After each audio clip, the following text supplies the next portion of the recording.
You're listening to Weird Medicine with Dr. Steve on the Riotcast Network, riotcast.com.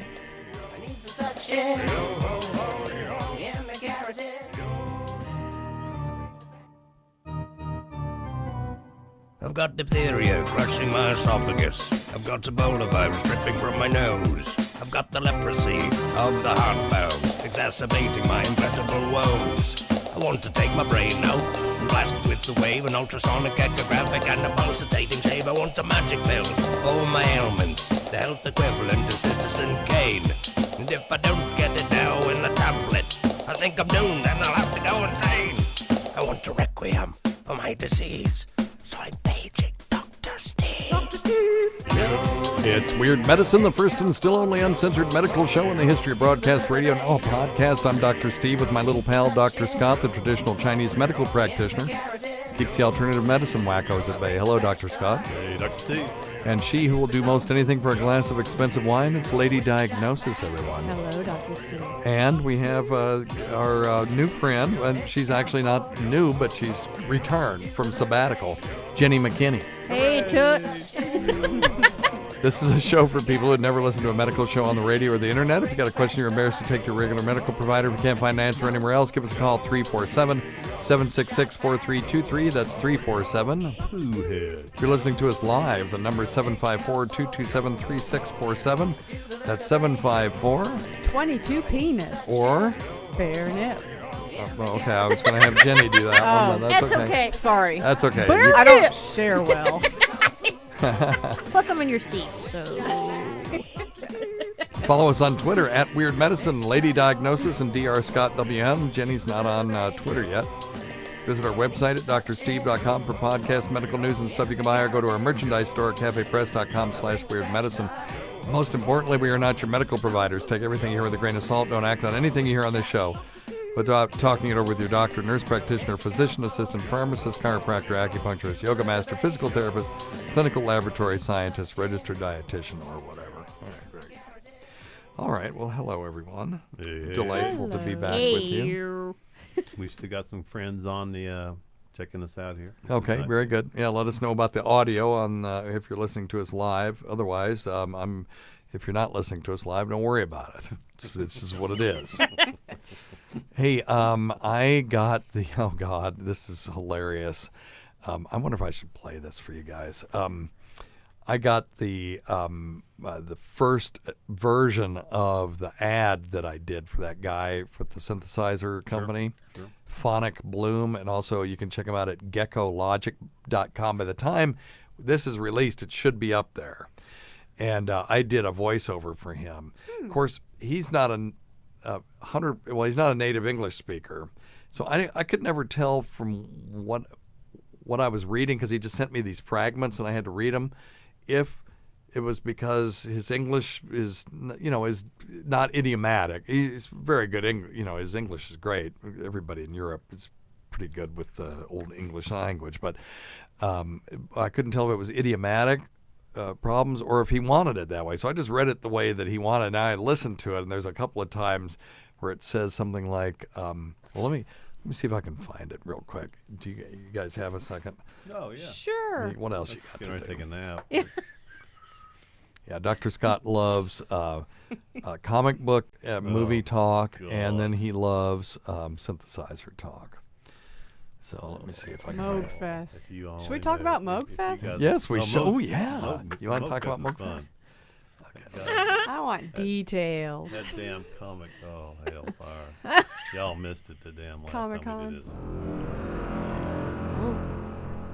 this. It was in the dark, and it was glowing.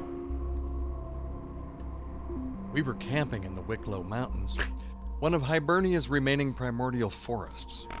Once roamed by mighty beasts, their bones we find in the bogs full of black tar. The moon was full. I strayed from the campfire, hoping to see the glowing eyes of a woodland creature, a fox, or maybe a badger. But I met none that day. I found something else. You kind of got to see the graphics with it. But anyway, I'm opening up this box that's glowing green, and it's actually the gecko loop synth, but he's doing it as if it was Maybe an you saw the alien leaked footage. technology. Authorities deny it exists, claim it was a student project. Honey badger? We believe those specimens were their stray pets. Perhaps not the dominant species. Yeah, they're tough. The skull's too small to host brains capable of creating technology advanced enough to be indistinguishable from magic. Defying explanation. But after many months, we succeeded. And all the So sounds. is this for a movie or a book? No. or- Okay, It's a sorry, you weren't commercial here. It's a for- commercial for his new synthesizer. Oh, okay. And that's how he's paying me, is in synthesizers. And actually, I would have done it for nothing, just for the pleasure of doing it. So anyway, but yeah, if you want to hear some of his things, I did a 15-minute expose, an introduction on the his new Glow Phonic Bloom, or it's phonicbloom.com. It's PHONIC bloom.com. The Glow, the polyphonic whale thing, and it's on our YouTube channel, which is youtube.com/Lobsta Johnson, LOBSTA Johnson. So anyway, so here he's showing the technology. Succeeded in reverse engineering at least something.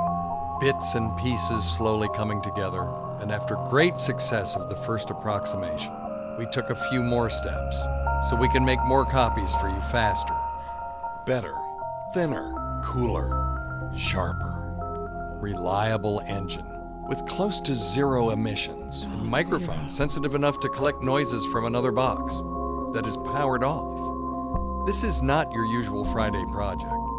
The master DI. Anyway, but check it out at geckologic.com, and you can see all the visuals and stuff. He had somebody like make these fake monsters and stuff, and like they're in a vat and things like that. It's just so crazy. And then he has an interesting sales technique. Well, listen to this, and I'll play this part where he says, putting the kit together is nearly impossible. DIY kit may take weeks to complete. An day project. The master DIY kit may take weeks to complete, and only a handful of people have succeeded so far. That's great. Oh well, I'll just rush out and buy one of those.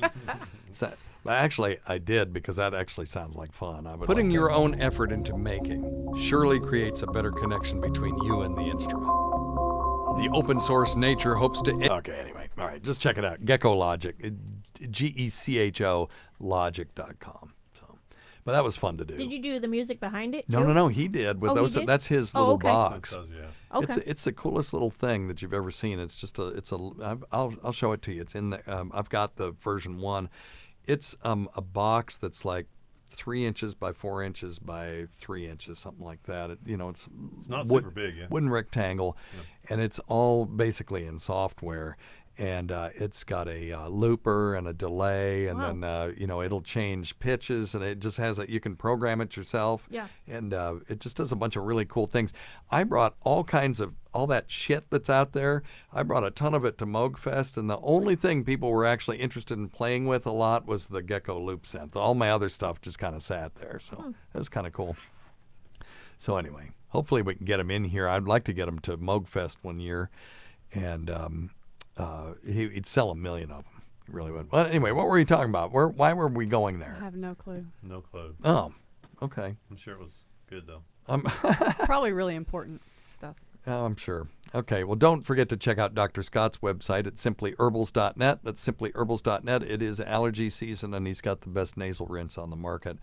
If you want to lose weight with me and gain penis length if you're a guy, and I don't know what happens if you're anatomically not a male as far as weight loss, but you feel better. You don't gain penis length if you don't have a penis. Oh, that's right. But Maybe it makes your box make music like we just heard. oh, maybe that's okay. Well, there's a different Whistle kind of when box. She works. But check it out. Check out the Maybe. method I used at noom.drsteve.com. NOOM.drsteve.com. All right. Well, what do you want to do? Let's just answer some. Oh, do you have some medical stories there, Well, Jenny McKinney? yeah. So I went to I did a foot detox a few times, and okay. I feel like I'm about to Keep going. Oh, Keep going. okay. Hurry, talk faster. Oh, okay. Talk faster. Don't stop. So, Don't listen to him. His fingers so are old. I just wanted to make, because I feel like it was just Stay focused, sister. Okay, This is gonna be I already good. knew I was gonna This is get be yelled at, good. but so I did a foot toxin, actually more than once. I'm sorry to say that, but is it just a chemical reaction in the water that's what's happening? Well, tell us what What happened, happened? and then we'll talk so about they it. put like Because Let me yes, guess. Did they look at the colors that came out of your feet and told you what's wrong with you? yeah. Well, I mean, I don't.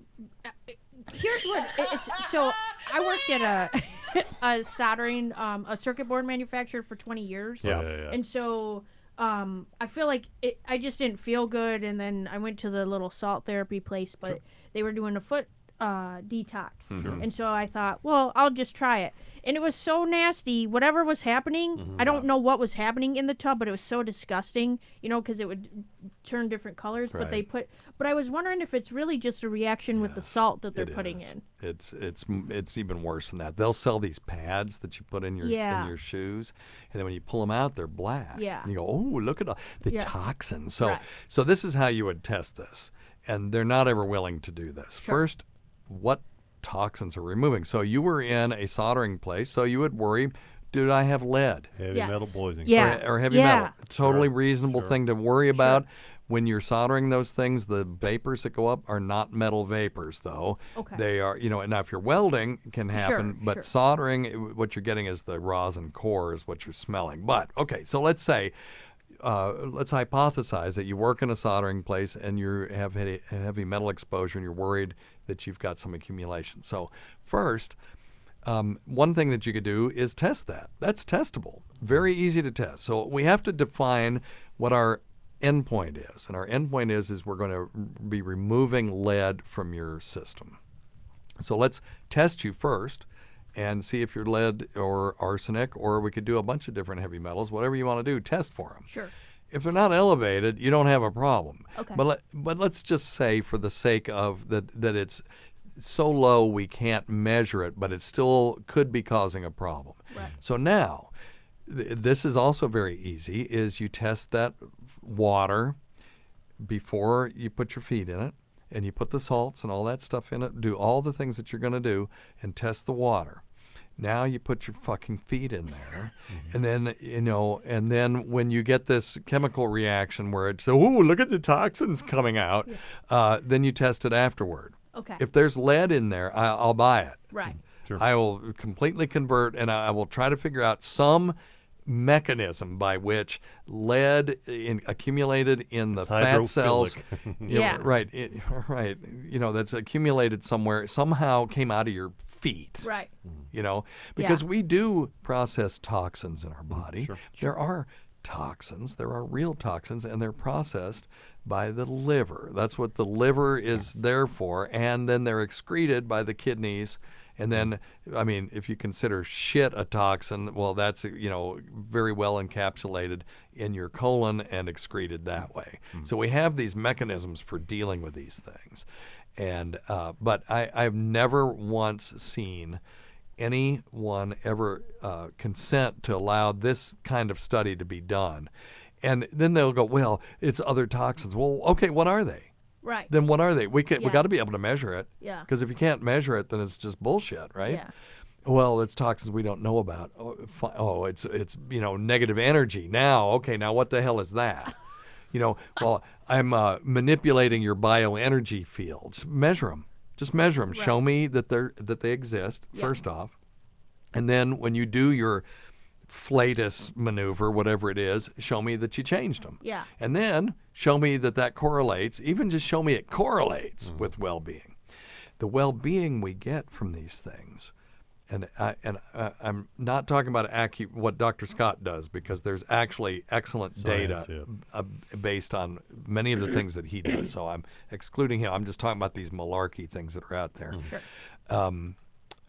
The benefit, there's real benefit. People do feel better, but it's that cryptogenic placebo or cryptogenic therapeutic effect, which is a kind way of calling it a placebo effect. Okay. I wrote an article in the medical literature just saying we should stop calling things placebos because people don't like that. Yeah.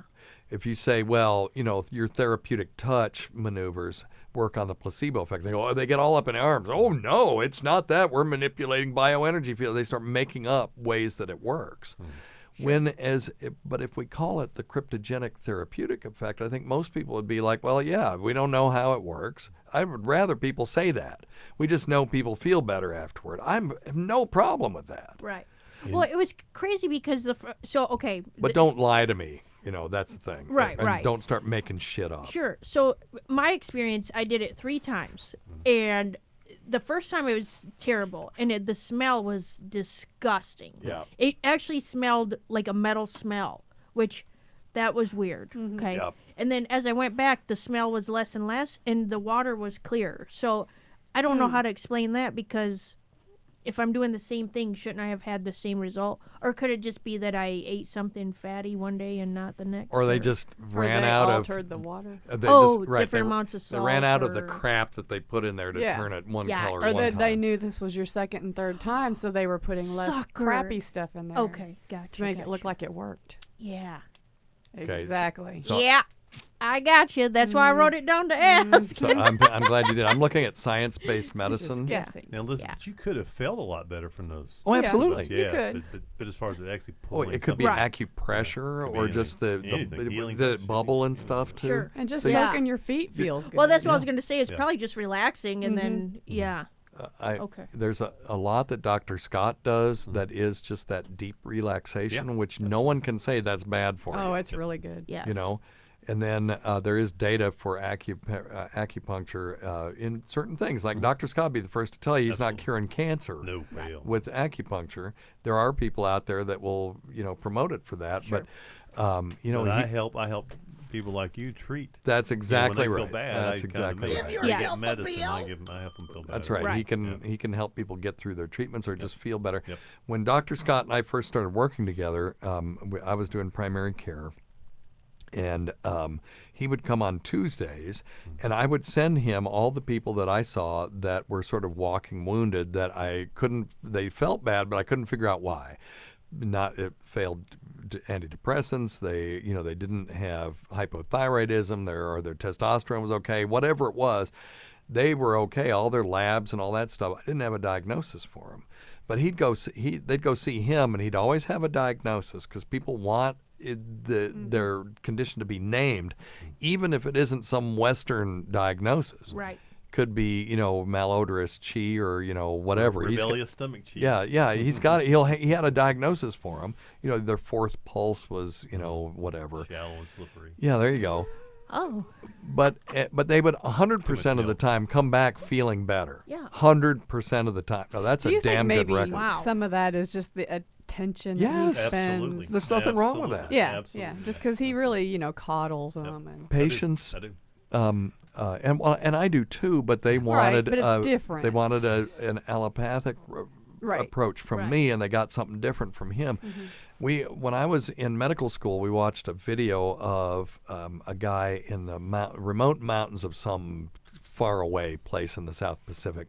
And he was the village doctor, and what he would do is he would talk to people, they'd tell him what was wrong, and then he'd lay them down, he'd shake palm fronds all over them.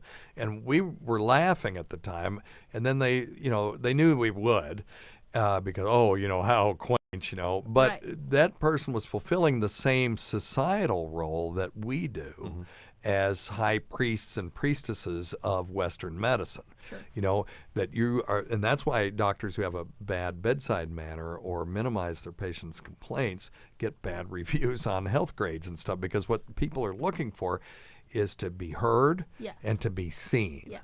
To be seen as human beings and to have their complaints heard. Right. And actually treating it is almost secondary in a lot of cases. Yes. And Scott and I both know that 90% of all of our patients are going to get better if we did nothing. Anyway, right. It's that 10% where we really can do stuff, and Yeah. he's got his 10% that he can do things that I can't do, and I've got my 10% that I can do things that he can't do. But anyway, yeah, so it is very interesting, and so I have no doubt that you felt better after having that done. I'm looking at a science-based medicine. This is one of my favorite websites for stuff like that.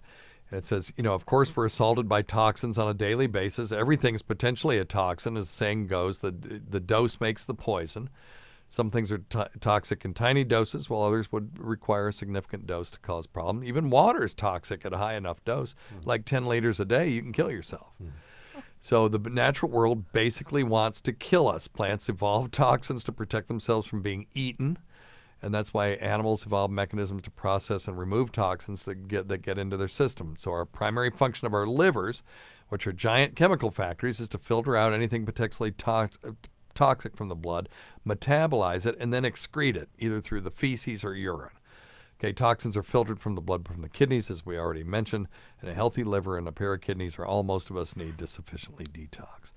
So now, if they don't work, then, or if you ingest a poison, that's a whole other thing. So now the detox scam is hijacked for clever marketing worthless products and treatments, like much of what happens under the umbrella of so-called alternative medicine. A successful marketing slogan is more important than science or evidence. Detox is frequently attached to many dubious treatments as hand-waving explanation for how they allegedly work. And so some detox treatments include coffee enemas with the idea that toxins get clogged up in the colon. I'm sorry, coffee enema? Yeah. Oh, yeah, that's one. That's So you're going to be up for a week, but your beehole will be cleaned out. There you go. Yeah. And here you go. You can also detox, and by which I mean waste your time and money accomplishing nothing by soaking your feet in a bath. And they may use some kind of salt or even a gentle electric current to quote unquote draw out the toxins. And offered as evidence that the foot baths are working, the water will become dark over time. And this is a result of corrosion of the electrodes in the salt solution. Detox foot pads are similar and often also offer discoloration of the pads as evidence they're working. Color change there is likely due to chemicals contained in the pads, which simply oxidize. So, they're just so. My scientific way, I'm willing to fund, a very low-level toxicologic study if somebody wants to say they're really pulling toxins out. Right. Got to identify what it is, and then we'll do a before and after, and we'll by God see. Yeah. But if that shows that there isn't anything, then, if it shows that there is, then I'll eat crow and I'll be a proponent of it for those certain things. But if it doesn't, whoever agrees to this has got to admit it's bullshit. Yes. Okay? All right. Bullshit. Bullshit. Gotcha. All right. Very good. Excellent. Yeah. What else you got?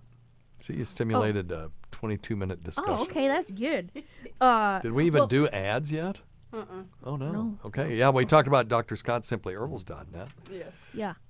Did we talk about stuff.drsteve.com? Not yet. No. Okay. Well, go on to this stuff.drsteve.com and get your Amazon on. You can click through to Amazon, or you can scroll down and see all the different products that we talk about on the show. We're going to be talking on, let me see, is it this one? Yes, we should be talking about genital sweating, and there's a product that I'm going to put up there after the show. If you want to lose weight with me, go to noom.drsteve.com. Are you sure I haven't done this already? Yeah. Seems like I already did. Okay. noom.drsteve.com. I lost 35 pounds, gained an inch of penis length, and I'm very happy with my new relationship with food. Oh. That was totally through the Noom It's app. going a different direction. Why, what? Yeah. Oh, yeah. No. You went I'm from totally happy penis with that, to too. a happy relationship. It's much with meatier, too. It's just crazy. I wish I could show it off, but it would be totally inappropriate. But still, I'm very impressed. That's a different podcast. Yeah. And if you want archives for this show, go to premium.drsteve.com. That's premium.drsteve.com. And use the offer code FLUID, and you'll get it for half price. So it's $1 a month for 3 months. That gives you plenty of time to download everything and then just cancel. Nice. All right. Okay. Very good. All right. Well, take some. Mm-hmm. Oh, yeah. Number one thing, don't take advice from some asshole on the radio. Very good. Thank you. Well. Hey, Dr. Steve, I was just wondering, why is it that I always have to piss right after I fuck? Never fails. I get done, and it's like I have to go to the bathroom. Yep. I mean, I'm not complaining. It gives me the perfect opportunity to dispose of the condom before we do our post-coital cuddle. I just was wondering why I always have to piss. Yeah.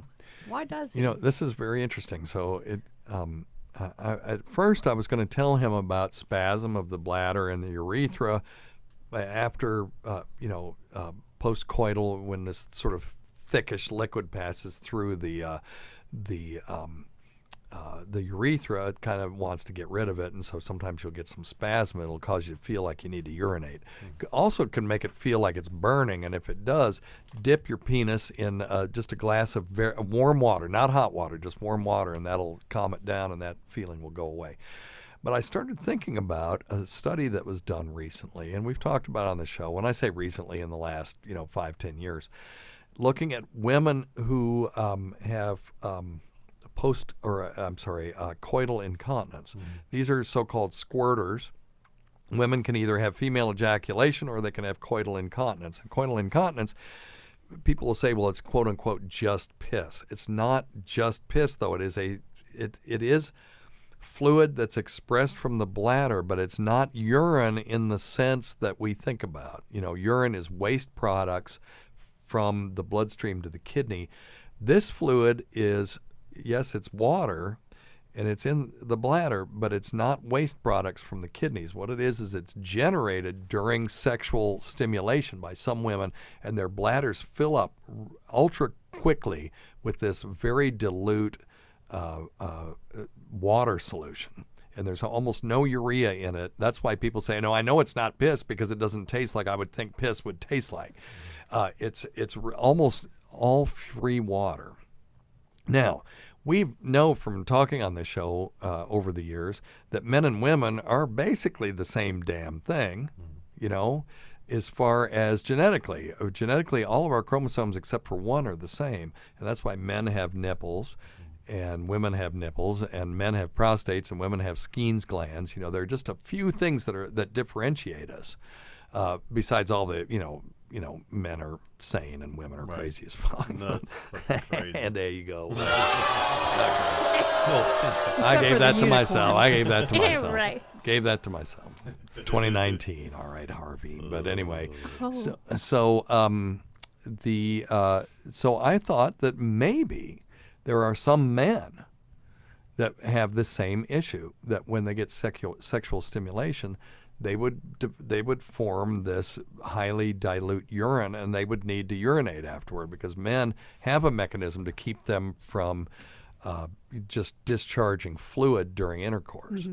It's really hard to urinate when you've got a fully erect penis, because there's a mechanism that just shuts down the communication between the bladder and the urethra at that point, because that's not advantageous to procreation, is to be washing out the semen that you're putting in there, because we forget that sex was actually designed for procreation. We forget that. Most of the time we're having sex, it's just fun. And it feels good. But and Round chicken.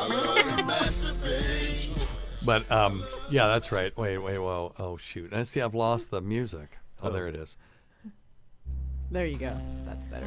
So sex is actually designed for procreation, so there are physiologic things that are also designed to kind of, and when I say designed, I'm using that word very loosely, that function to promote that. And one of those is not being able to urinate inside a female while you're also trying to, impregnate them, because it acts like a douche, and it would decrease the semen load and all that stuff.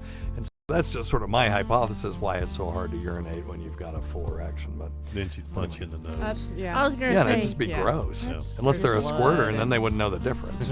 Oh. And don't you think, though, Dr. Steve, for men, though, with the because you have all that pressure built up back into the bladder, and the prostate's kind of choked off, when it all finally does relax, there probably is a bit of a vacuum where the urine does want to come out, and there's probably some residual semen left over in the urethra. Yeah, and you're washing it out. Yeah. And you're washing it out. You got to go pee-pee. But I think some of these men, may have that same reaction, that they're developing very dilute urine in their bladders, and that just needs to be discharged afterward. And that would be very easy to test, to just have them piss before, empty their bladder, and then the way they did this study was they actually had an ultrasound on these women while they were being railed by a dildo, and then they could watch the fluid accumulating in the bladder. Which, what a study that was!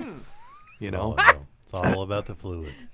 Yeah, it's for science. And Oh, so right. but you could do the same thing in these dudes too. You know, Yeah. you'd have to attach an ultrasound to the abdomen right over where the bladder is and see if it fills up, and then have them piss afterward and see if the specific gravity is close to water. You got it. Yep. That's basically a done deal. And that would be, I want that called the Dr. Steve phenomenon, because to my knowledge, I'm the only person that's ever hypothesized that. Well, we need to test that. Yep. Yeah. We There you need go, we the need Dr. dudes Steve that have that. phenomenon. We need this guy to call back in Yeah. and see Yeah. if he's willing to do this study.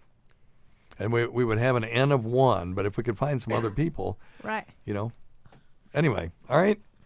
Because men are very much like women in that regard. All right.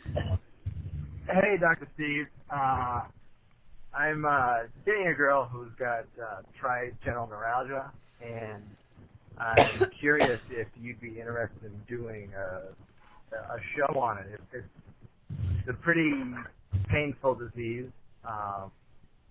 It's also known as, in some circles, as the suicide disease. It's extremely painful. It affects a lot of people, and That's you. I don't know. If it's something you're interested in, give me a call. I can put you in contact with her. Okay. So she has trigeminal neuralgia. This is a really unfortunate thing. It's a booger. It sucks. So it's a chronic condition. It affects a thing called the trigeminal nerve, which is in the face. And it carries sensation from your face to your brain. And if you have this trigeminal neuralgia, even if it's just wind blowing across it, like you heard on Jenny's microphone when she moved, that can be enough to stimulate it. And it just sends excruciating pain signals to the brain. And it's treatable, but it can be difficult to treat. Oh, yeah. So Really tough. I know Dr. Scott sees some of these folks. A lot of them. There's a certain percentage of people will respond to a anti-seizure medication called carbamazepine. Yep. And when it works, it's like magic. Yes. But it doesn't work all the time. So, but you got to try it. You get that and Neurontin, too. Is used quite often. It can Yeah, or be really- gabapentin. Gabapentin can be really beneficial. So carbamazepine basically just quiets down those nerve fibers. And, think of it like, this excessive sending of nerve signals is sort of like a seizure, sort of, so you're stabilizing that membrane and stopping it from sending too many signals to the brain. And so maybe 25 to 50% of people will benefit from that. And the ones that don't, you can do Botox. Botox isn't just for wrinkles. It also decreases the sending of pain fibers, and it'll work for up to 4 months at a time. And if you do it 3 or 4 times, you may not need to do it anymore.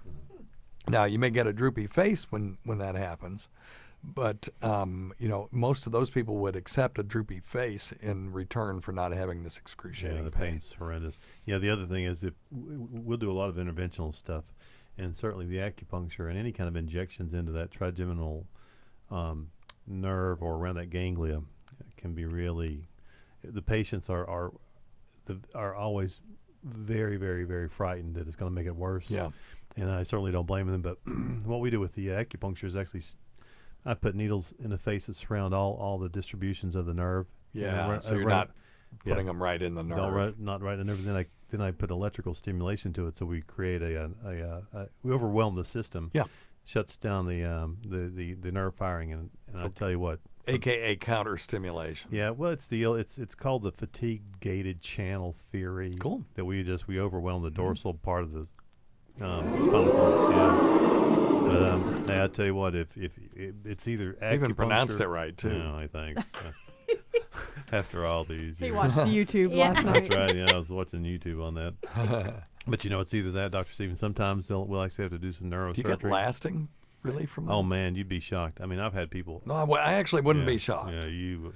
That come in, But you- literally come into me crying and screaming in pain. And That's awesome. Normally. So she needs to try that. She's got. She's got to find a DOM, somebody that didn't just go to a 2-week acupuncture course. And You it's gotta got find the real experience deal. with the trigeminal nerve because it's really difficult. Yeah.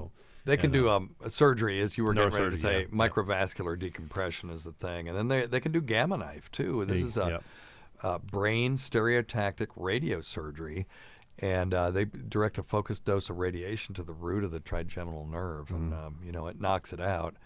And I would try the lesser of the. Yes. Yeah, That's a last those resort. Those are typically the very last resort. They get facial numbness from that, but it's that the vast majority of people will get relief from that. Right. So if she's done all this other stuff, I would do. If they haven't done the acupuncture, hell, try it. Try it. It's going to cost you $100, and it may really give you some relief. And then you've got these other things that you can do. Mm-hmm. All right.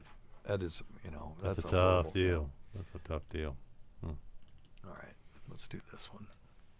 Hey, Dr. Steve. This is Rob from Virginia. First off, I just want to say I purchased one of the Navage systems from yourstuff.com, and it's fantastic. It's one of the greatest inventions in the world. I'm breathing better. I can smell better. It's fantastic. Thank you for the recommendation. You're welcome. I do have a question, though. As always, because Dr. Scott always gets freaked out, that's also a last resort. Try going to simplyherbals.net and try his nasal rinse first. Hey, do whatever works. But in the end, do whatever works. And if the Navage is the thing, I'm telling you, it's the greatest thing in the world. Anyway, sweating in certain areas, specifically the undercarriage or the taint, as well as my feet. I tried cleaning it numerous times throughout the day using different powders to absorb some of the moisture, and nothing has seemed to help it out.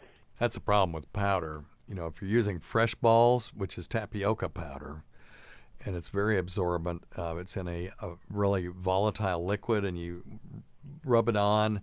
It kind of burns a little bit because I don't know what the volatile liquid is. It burns good, though. I like it. And then when it goes away, it leaves you with this coating of tapioca powder, and it is great for chafing and stuff like that. But if you're just sweating, there's no amount of powder is going to be able to soak all that up. That's the problem. So he's absolutely right on that. I was wondering if you had any recommendations. Oh, of course. Okay. So, genital sweating is called genital hyperhidrosis, and you can get hyperhidrosis any part of your body, scalp, underarms, hands, stuff like that. And it's often hereditary, and if you have genital hyperhidrosis, usually there's going to be somebody else has it as well or has hyperhidrosis. It'll get worse with exercise, anxiety, stuff like that. And what we recommend for that is this stuff called dingo dust. And dingo dust, you can get it at, I'm going to put it up at stuff.drsteve.com, but you can just go to, I think it is Klima or Klima, KLIMA.com. Just search for dingo dust, you'll find it. And it's an actual genital antiperspirant. It's a powder, and it has the aluminum hypochlorite in it or whatever it is. Let me see what's in it. Because that's the only thing that really works to stop sweating other than using iontophoresis, and we have those devices too. They're you pass a current through your hands, and somehow it stops them from sweating. It's harder to put your junk, and I'm not putting my damn junk in an electrical field. In a physical therapy office. No. Well, but you can buy them. You can go to stuff.drsteve.com and get you a dang iontophoresis machine if it's underarms, hands, or feet. But don't do it on But don't do it on your scalp. No. That's stupid. And don't do it on your nuts. Okay, so let's see what's in this stuff. Well, come on, where's the ingredients? Okay, aluminum chlorhydrate. And it also has talc, cornstarch, lemon powder, so you get that lemony fresh feeling. Oh, so it's clean. Allantoin, that comes from placentas, doesn't it? I don't know. Organic lavender powder. Ooh. Oh, calm down.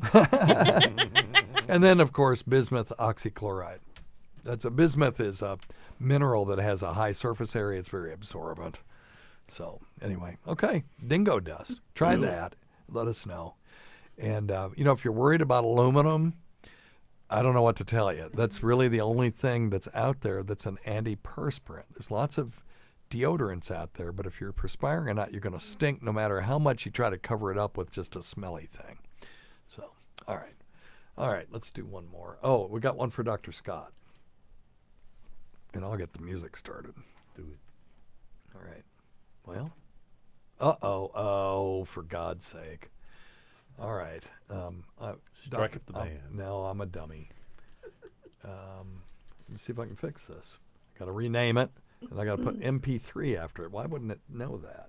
.mp3. And now we can play it. Add. Yes. Here we go. Very professional. Hey, I've heard both of you talk about this a little bit. Dr. Scott, Dr. Steve, talking about a certain supplement, and I don't know what the likelihood it says if you take psyllium husk and you take another supplement or medication within a certain amount of time, it could block it or make it work less effectively. I don't think I've ever experienced this. What is the likelihood of that, or the percentage, or what percentage could it knock down the potency? Could knock it down to 50%, 75%, whatever? Because it seems like something I haven't experienced, even though it says that on the label regarding the psyllium husk. And it says some other weird stuff about choking, but that just seems like kind of crazy because, I don't know, seems like something that's unlikely, never would have happened. So, curious about the psyllium husk warnings. Thank you. Yeah, okay. It's a great question. So really, psyllium is just kind of food, right? Psyllium is in Metamucil, and it's used as a fiber supplement for constipation or just as a bowel normalizer. We prefer Citracel, but it's methylcellulose because it's less gassy. Methylcellulose, the bacteria in your gut can't process it, so they don't produce gas. But if you're doing psyllium, what you want to do is just go to drugs.com, and they've got an interaction checker, and there are some interaction with psyllium, but it's going to be all stuff that would have the same interaction if they were taken with food. Right. I think. I don't think there's any specific chemical interactions with psyllium. But things like aspirin, Benadryl, calcium, things like that can may be increase or affected. decrease the potency. That's right. So you just got to look at the particular drug that you're taking, but that's a great resource. Sure. The other thing that you can do if you're interested in drug interactions is to go to Epocrates.com. Epocrates. That's Epocrates. It's like Epocrates. And just get you don't have to be a physician or a pharmacist. Get a free membership. And then they've got a drug interaction checker. You can put all your drugs in and double check with that the pharmacy's doing their job. It's pretty cool. All right. Right on. All right. All right, everybody. Thank you, everyone. Another week gone by. Thanks to Dr. Scott, Lady Diagnosis, Jenny McKinney, who has some comedy shows coming up. You got anything? This one's going to be the 12th of June, so you got anything peripheral to that? No, just the one in July 5th. July 5th. Yeah. And that's in Oak Ridge, somewhere in Oak Ridge. Yeah. We don't know where yet. Comedy at the Grove. Okay, Comedy at the Grove. Yeah. There you go. And we got Rich Voss coming August 1st to Kingsport, Tennessee. Go to etncomedy.com for more information, or go to facebook.com/etncomedy, or just email me. We can't forget Rob Sprance, Bob Kelly. Oh, no, we're out of... Oh, shoot. Well, never mind. Well, I'm just going to run the damn music again because we got more to talk about. I got to make a longer outro because I'm just damn... Wordy as hell. Yeah. All right. Well, we can't forget Rob Sprance, Bob Kelly, Greg Hughes, Anthony Cumia, Jim Norton, Travis Teft, Lewis Johnson, Paul Ofcharsky, Eric Nagel, Roland Campos, Sam Roberts, Pat Duffy, Dennis Falcone, Ron Bennington, and Fez Watley, whose early support of this show has never gone unappreciated. Listen to our SiriusXM show on the Faction Talk channel. SiriusXM channel 103, Saturday at 8 p.m. Eastern, Sunday at 5 p.m. Eastern on demand, and other times at Jim McClure's pleasure. Thanks go to our listeners whose voicemail and topic ideas make this job very easy. And go to our website, drsteve.com, for schedules and podcasts and other crap. Until next time, check your stupid nuts for lumps. Quit smoking, get off your asses, and get some exercise. And we'll see you in 1 week for the next edition of Weird Medicine.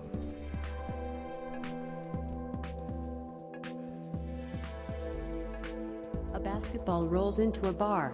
The bartender says, "Can I help you?" The basketball replies, "Heard you need a bouncer."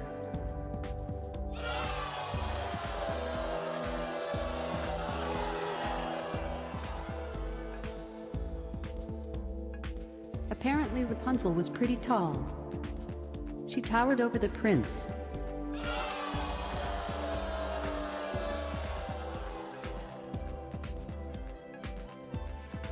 What happened when the marsupial applied for a mortgage?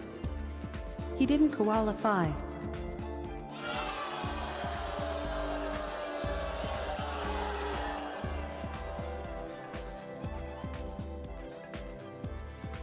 The most common of the high-risk strains of HPV are types 16 and 18, which cause about 70% of all cervical cancers.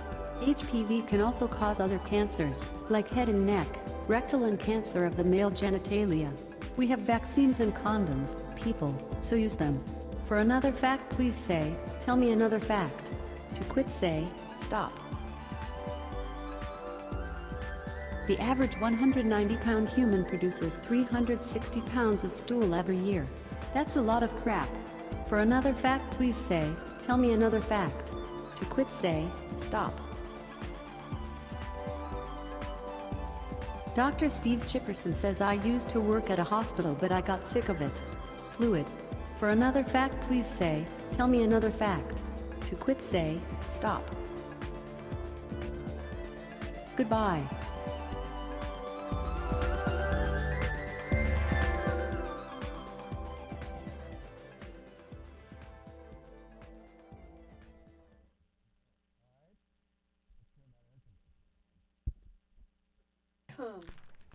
Whew, got hot in here.